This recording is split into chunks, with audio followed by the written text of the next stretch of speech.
Itoophiyaa xayyaara ammayyaa Airbus A350 gara biyyaatti galcheeti kan jiru. Xiyyaara kana maaltu adda godhaasa jedhu waa'ila koo Habtaamuu Xibabuu gaafadheera. Hayyee galatoomii hirphaa guyyaarraa kan akkuma ta'etti daandiin qilleensa Itoophiyaa gosa xayyaaraa ammayyaadha jedhamee akkasumas Afrikaatti isa jalqabaa kan ta'e guyyaarraa harkatti galfatee jira.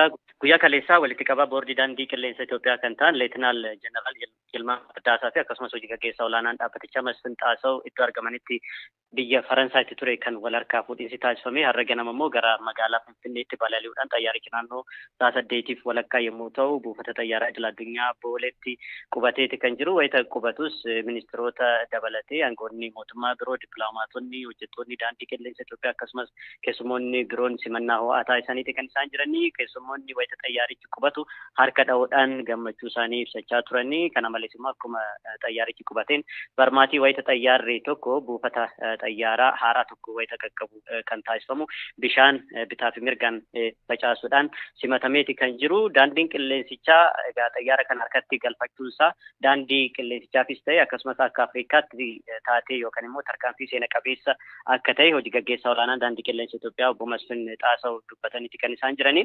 Xayyaarri kun namoota yookaan immoo imaltoota 395 baachuu danda'a al takkaatti jechuudha. Kunis immoo xayyaarota daandiin qilleensa Itoophiyaa kanaan dura qaburraa guddaa akka ta'u kan isa taasisu akka ta'e simaniiti kan jiranii. Kana malees immoo teekinooloojiiwwan bashannanaa xayyaaricha of keessatti qabu imaltootaaf mijaa'ina fi si'aayina kan laatan akka ta'es hojii gaggeessaan dubbataniiti kan jiranii.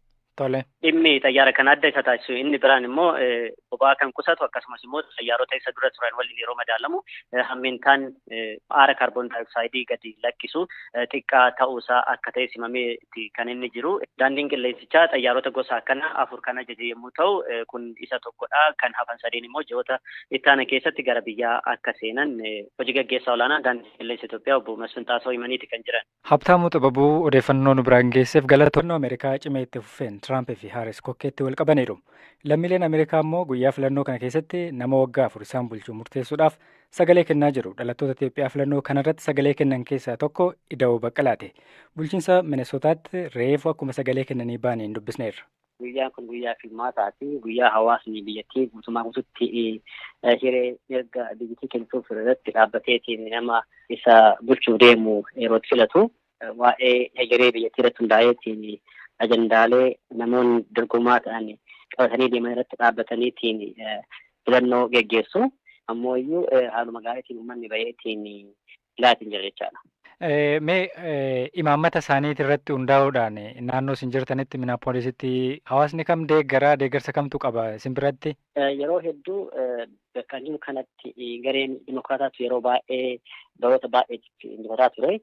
Haa ta'u malee yoo kan ammoo namoonni dorgomaa jiran kun yaadni isaan gabbaniitiin uummata jidduutti hafarsaaraan dhibbaa dhibbatti fudhatamallee qabaatu dhabaatu. Namoonni ani beeku namoonni wajjin marii qabu ilaalcha adda addaa irratti dhaabbatanii filutti deemaa jiranii.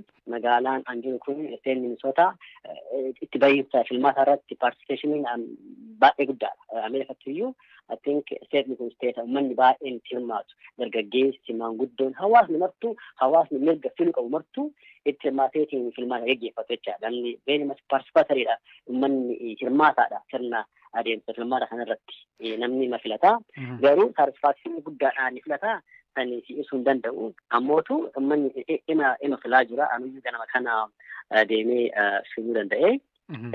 Namni bakka uffata addaatti buufanii tartiibni namni itti dhaabbateetiin kara sa'a tokko lamaallee dhaabbateetiin eeguun jira. So hirmaannaan akkuma jirutti deemaa jira. Yaada kennitaniif guddaa galatoomaa. Isinis hedduu ulfaadha. Filannoo Ameerikaa deemaa jiru irratti kan wal morkataa jiran Haaris fi Tiraamp dubbataniiru. Dhimma kana akka nutti himuuf ammayyuu ittaanaa istiidiyootti affeeree jira. Maal fa'aa jedhanii ammayyuu jarri kun? Wanni amma haaraa dhageenya maali? Keessumaa Doonaald Tiraamp Filooridaa dhaqanii filataniiru. Haadha warraa isaanii Meelaaniyaa waliin dhaqaniiti kan isaan filatanii waan gaarii dubbatan jechi koo akka yaada isaaniitti haala gaariirra jira.